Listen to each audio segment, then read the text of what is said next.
Hi, today we're going to review the Celestial Tarot deck. Alright, here. So it's 3499. Yan siya. Naka-pouch lang siya nung in-order ko siya. So, galing siyang Turkey. Open na natin. So, actually, dalawa to nung binili ko. Kaya lang, nabili na siya sa Shopee. Isang black, isang beige. Ganito siya.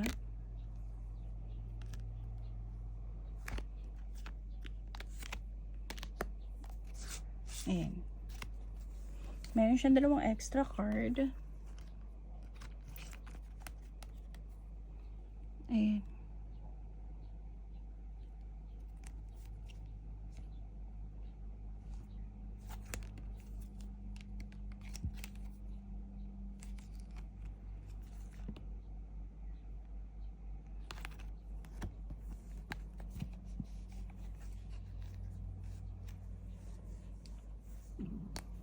So, ito siya. Kapag naka-reverse siya, ganito yung style niya. So, halata siya kapag naka-reverse kasi iba yung style niya dito, iba yung style niya dito. So, obvious kapag naka-reverse. Ito yung dalawang extra card niya.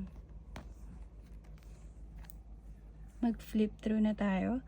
Maglalagay ako ng music. Ilalagay ko siya dito sa other side para pag medyo mabilis, you can pause it. Okay? Pouch lang siya. So, hindi ako kumuha ng guidebook kasi additional price pa siya pag kumuha ako. So, ayan siya. Maglalagay ako ng music sa background.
Ayun.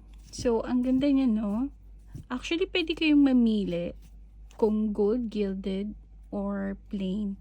So, for me, mas gusto ko yung hindi gold gilded. Kasi pag gold gilded, nagfe-fade yun. This one, mas gusto ko siya. Yung quality niya, maganda yung card, makapal. No? Try natin siya i-shuffle ng casino shuffle. Okay siya. Makapal siya.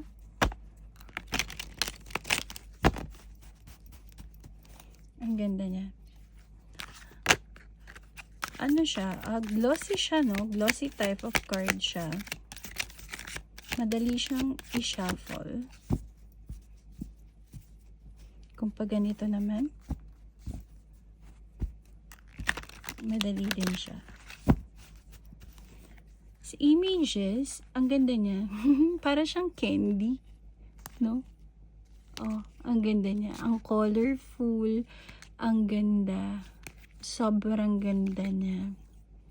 Hindi siya like ordinary na tarot. Hindi siya scary. So, kapag gagamitin niyo siya, tapos gagamitin siya sa mga clients, hindi siya ganun ka-scary. Ayan, diba? Tingnan natin yung iba. Tingnan nyo yung death. Hindi siya ganun ka-scary. Yung hangman, hindi siya ganun ka nakaka-tense. Yung Four of Cups, Four of Wands, Nine of Pentacles. Ang ganda niyan.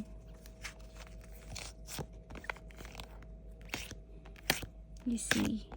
Even the Devil, oh. Ang ganda. Ang colorful. Para siyang candy. Ganun. The Hierophant. Even the Ten of Swords, oh. Sa iba, Ten of Swords, diba? Nakatakot. Pero with this one, ang ganda. So, I love this. And, makapal siya. Ang ganda.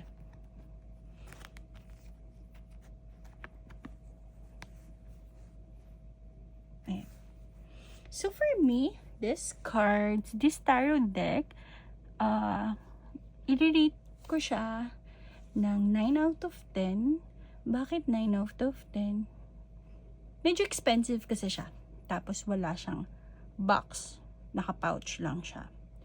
And then, wala rin siyang guidebook para sa price niya. Pero overall, the images, napakaganda. Ang ganda ng mga images niya. I love it. Grabe. The quality, ang ganda din. So, yun. If you have any tarot or Lenormand oracle in mind, just let me know. Baka meron na ako. Let's review it first. If not, I'll try my best to find it. Okay? So, see you in my next video. Thank you and have a great day. Bye!